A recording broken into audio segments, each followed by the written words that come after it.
Il n'y a pas si longtemps, Internet a discrètement franchi une étape importante que presque personne n'a remarquée. Pour la première fois de son histoire, la majorité du trafic sur le web ne provenait plus des humains. La société qui l'a remarqué est Cloudflare, qui est placée en amont d'environ un site web sur 5 dans le monde et surveille les requêtes qui leur parviennent. Ce mois-ci, son PDG Matthew Prince a partagé une seule statistique qui aurait mérité plus d'attention. Les robots logiciels automatisés génèrent désormais environ 57% des requêtes faites aux pages web. Les véritables êtres humains sont désormais minoritaires, à environ 43%. Ouvrez votre ordinateur portable, tout paraît identique. Les pages se chargent et la recherche fonctionne comme avant. La partie étrange est sous cette surface familière, dans une couche que vous ne voyez jamais. Il est important d'être précis sur ce chiffre, car il peut être facilement mal interprété. Cloudflare mesure les requêtes vers les pages web, pas chaque minute que vous passez en ligne. Une soirée de streaming ou une heure perdue à faire défiler un fil d'actualité qui reste majoritairement humain. Et en termes de temps passé, les gens sont bel et bien toujours là.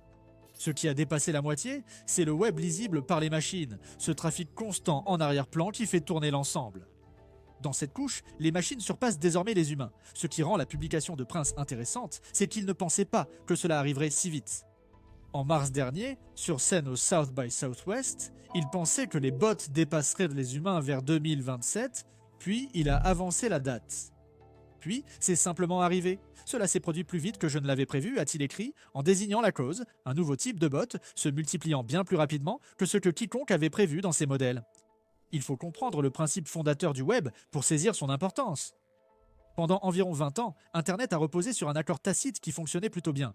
Les sites créèrent du contenu intéressant et les moteurs de recherche exploraient l'ensemble de ces contenus et dirigeaient les internautes vers le meilleur. Les gens étaient présents, c'était l'essentiel. Un visiteur lisait votre article, la publicité rapportait un peu et parfois quelqu'un achetait ce que vous vendiez. Le trafic était la monnaie d'échange et quiconque créait quelque chose d'utile était payé en trafic. Les moteurs de recherche se sont ensuite mis à répondre eux-mêmes aux questions. Si vous avez utilisé Google récemment, vous l'avez constaté. Vous tapez une question, et avant même qu'un seul lien bleu n'apparaisse, il y a un paragraphe soigné en haut, rédigé par l'IA de Google, qui vous donne la réponse. Ça s'appelle les aperçus IA, et pour de nombreuses recherches, c'est tout ce qu'il vous faut. Vous trouvez ce que vous vouliez, puis vous fermez l'onglet. Le Pew Research Center a évalué l'impact sur l'habitude de cliquer, en suivant la navigation de 9 cents américains lors de dizaines de milliers de recherches. Lorsqu'un de ces résumés IA apparaissait, les gens cliquaient sur un véritable site web, seulement 8% des cas. Lorsqu'il n'y avait pas de résumé, ils cliquaient presque 2 fois plus souvent. Et les petits liens de source intégrés dans le résumé lui-même, cela était suivi dans environ une recherche sur 100. La réponse arrive, mais la visite n'a jamais lieu. Le site perd le trafic nécessaire pour payer ses factures. Pour les éditeurs, ce n'est pas une inquiétude, mais un manque à gagner mesurable. Une entreprise surveillant plus de 2500 sites d'actualité a noté que le trafic en provenance de Google ont chuté d'environ un tiers en un an. Business Insider a vu son trafic issu des recherches chuter de plus de moitié et a licencié un cinquième de son personnel. Le site d'études Chegg, qui poursuit Google, a indiqué que son trafic de non-abonnés avait baissé de 49% depuis que l'IA répond aux questions de devoir qui attiraient auparavant les étudiants sur ses pages. Certains ont porté l'affaire en justice. Penske Media, société derrière Rolling Stone et Billboard, est le premier grand éditeur américain à poursuivre Google, résumant le problème en une phrase. Google était passé d'un moteur de recherche qui vous envoie vers des sites web à un moteur de réponse qui ne vous donne aucune raison de partir. Si vous refusez d'être résumé, affirme Penske, vous disparaissez des résultats de recherche, ce qui, avec une seule entreprise contrôlant presque 90% des recherches, ne laisse guère d'alternative. C'est là que l'histoire prend un tournant inattendu, car il y a un deuxième problème, caché dans ces résumés bien ordonnés. En mai, un tribunal de Munich a examiné les aperçus IA de Google et soulevé une question restée sans réponse. Quand l'IA se trompe, à qui appartiennent ces mots ? 2 éditeurs allemands ont vu leurs noms liés à des escroqueries et pratiques douteuses par l'IA de façon désinvolte. Le problème, c'est qu'aucune des sources citées ne disait quoi que ce soit de ce genre. Le système avait fusionné des détails d'entreprises non liés et présenté le tout comme un fait. La défense de Google était évidente. Ce ne sont que des résumés déjà existants, et les gens savent qu'il ne faut pas faire confiance aveuglément à l'IA. Les juges n'ont pas été convaincus. Selon eux, un résultat de recherche classique vous mène juste vers la page d'autrui, donc Google n'en est pas l'auteur. Un aperçu IA est différent. Il réécrit tout avec ses propres mots et tire ses propres conclusions. La Cour a statué que c'est une déclaration propre à Google, qui peut donc être tenue responsable si elle est fausse. C'est une décision dans un seul pays, et Google fait appel, mais le raisonnement s'applique facilement ailleurs.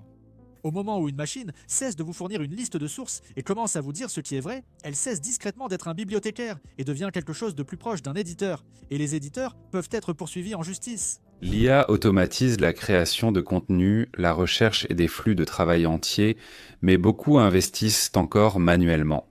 Ils surveillent l'actualité, suivent les tendances et décident rapidement. Et cela aide à expliquer pourquoi des études montrent que 66% des investisseurs regrettent au moins une décision d'investissement. C'est pourquoi Mintos a attiré mon attention. Cela vous offre une façon différente d'investir avec Mintos, au lieu d'essayer de prédire ce qu'une action pourrait faire ensuite. Vous pouvez investir dans des prêts et toucher des intérêts.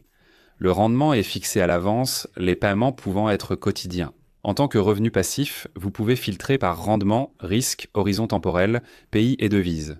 Pour une configuration plus automatisée, Mintos propose aussi des portefeuilles automatisés. Le taux d'intérêt moyen actuel sur les prêts est de presque 11%, ce qui est vraiment élevé pour un revenu passif. Mintos est en activité depuis 2014, compte plus de 600 000 utilisateurs et est réglementé dans l'UE sous MiFID. Actuellement, en venant via notre chaîne, recevez un bonus exclusif pouvant aller jusqu'à 350 € pour un investissement à partir de 500 €. Cliquez sur le lien en description ou scannez le QR code. Des rendements stables, pas de surprise et en plus un bonus. Ne ratez pas cette occasion et bonne chance. Les avocats débattent, la structure du web est déjà reconstruite pour ce nouveau visiteur. L'ancien accord reposait sur une seule chose. Quand un moteur de recherche explorait votre site, il renvoyait les lecteurs vers vous. Les robots d'IA ont rompu cette promesse. Ils passent, absorbent tout, versent ces informations dans un modèle, et ce modèle répond aux questions sans vous envoyer une seule personne. Vous donnez, rien ne revient. Alors Cloudflare a construit un péage, il l'appelle Papercrawl, et cela s'appuie sur un recoin poussiéreux, presque oublié de la conception du web.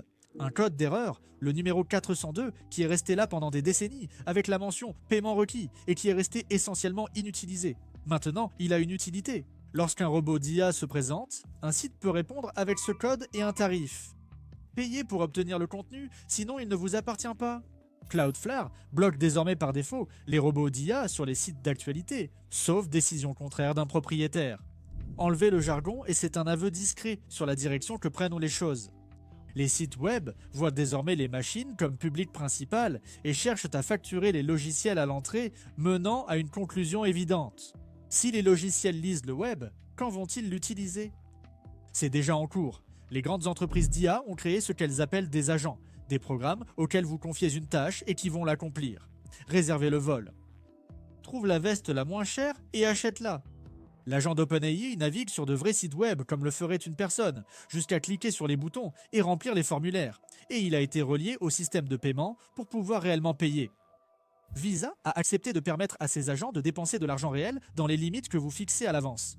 Toute l'idée, c'est que vous arrêtiez de naviguer et que la machine le fasse à votre place. Et voici un détail à retenir. Une personne qui cherche une veste pourrait consulter 5 sites. Un agent peut visiter des milliers de sites en effectuant la même tâche, créant un trafic et une charge serveur réelle sans jamais voir de publicité ni devenir client comme c'était le cas sur l'ancien web. C'est aussi là que ça devient vraiment étrange. Une équipe de chercheurs en sécurité a mené une expérience cette année. Ils ont créé un faux site web et ont invité 7 de ces agents IA à l'utiliser en même temps que de vraies personnes, puis ont posé une question simple. Pouvez-vous les distinguer? Leur outil a signalé les 7. Le système standard de détection des bots de Cloudflare, soumis au même test, n'en a détecté qu'un. La raison, c'est que ces agents ne ressemblent en rien aux bots maladroits d'autrefois. Ils fonctionnent dans des navigateurs ordinaires et font des choses ordinaires. Ce qui les trahit, ce n'est pas un signe évident, c'est la façon dont ils se déplacent. Un vrai humain est un peu désordonné dans ses mouvements. Le curseur vagabonde, une faute de frappe est corrigée, le défilement arrive, par à-coups et saccades. Les agents ne sont pas désordonnés. Ils glissent directement vers le bouton et insèrent le texte d'un seul mouvement fluide. Ils se trahissent en étant un peu trop lisses. Projetez cela 1 an ou 2 plus tard. Le trafic d'un site web typique semble parfaitement sain. Quelqu'un lit les avis et ajoute des articles au panier.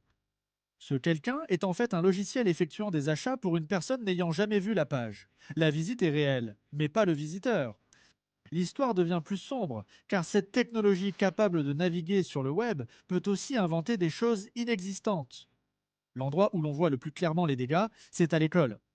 Dans un lycée de Westfield, New Jersey, des garçons ont pris des photos de camarades féminines, les ont modifiées avec une application créant des images nues, puis ont diffusé ces résultats. Dans un collège de Beverly Hills, des élèves ont fait la même chose avec 6 de leurs camarades et l'école en a expulsé 5. Ce ne sont pas des expériences menées dans un coin caché d'Internet. Elles surviennent dans des villes ordinaires, avec des enfants ordinaires, via des applications accessibles en quelques clics. Il est difficile d'accepter l'ampleur du phénomène quand on s'y intéresse. Dans une étude couvrant 11 pays, l'UNICEF, Interpol et le groupe de protection de l'enfance SEPAT ont constaté qu'au moins 1,2 million d'enfants ont signalé que leurs images avaient été transformées en deepfake à caractère sexuel en une seule année. Dans certains endroits, cela représentait un enfant sur 25, soit environ un par classe. Et la fondation Internet Watch, qui traque ce type de contenu depuis 30 ans, a qualifié 2025 de pire année jamais enregistrée en raison de vidéos réalistes générées par l'IA qui intègrent souvent les visages d'enfants réels et identifiables. On a tendance à minimiser cela parce que les images ne sont pas réelles. L'UNICEF a répondu à cette question. Ils ont dit que l'abus de deepfake, c'est de l'abus, et il n'y a rien de faux dans les dégâts que cela cause. Lorsqu'on utilise le visage d'un vrai enfant, cet enfant est une victime, point final. L'image peut être synthétique. La peur et l'humiliation qui suivent à la personne ensuite ne le sont pas. Prenez du recul par rapport à tout cela, et une forme se dessine clairement. Internet n'est pas en train de mourir, ce n'est pas le bon mot, et les discussions sur une mort d'Internet passent à côté de ce qui se passe réellement. Le web est plus actif que jamais. C'est juste qu'une part de plus en plus grande est traitée par des machines avant même d'atteindre un être humain. Un bot fait la demande. Une IA rédige la réponse. Un agent fait les courses. Et quelque part dans cette même machinerie, un générateur crée un visage qui n'a jamais appartenu à personne. Les gens n'ont pas disparu, nous nous éloignons juste de plus en plus de la matière première. Le chemin entre poser une question et recevoir une réponse passait autrefois par d'autres personnes. Leur écriture, leur travail, leur vraie page. Aujourd'hui, ce chemin est principalement géré par un logiciel qui l'analyse, interprète son sens et parfois invente des éléments avant de vous les transmettre. On nous donne le produit fini et on nous demande confiance. Voici une question à considérer. La maturation d'une technologie ressemble peut-être à cela, avec le web recevant enfin une couche d'automatisation, comme tous les systèmes humains désordonnés finissent par en avoir. Peut-être assistons-nous à quelque chose de plus discret, difficile à nommer. Le web humain, fait par et pour des personnes, s'efface tandis que les machines dominent. Honnêtement, je ne sais pas lequel c'est et je doute que quelqu'un le sache pour l'instant. Dites-moi ce que vous en pensez en commentaire. Est-ce un progrès ou une perte? Je les lis, c'est là qu'ont lieu les meilleures discussions sur cette chaîne. Pour plus de contenu sur la science, l'espace et la technologie, nous avons créé une chaîne dédiée. Les liens sont en description, allez voir. Si cela vous a donné matière à réflexion, abonnez-vous pour ne pas manquer la prochaine vidéo. Merci d'avoir regardé et on se retrouve dans la prochaine.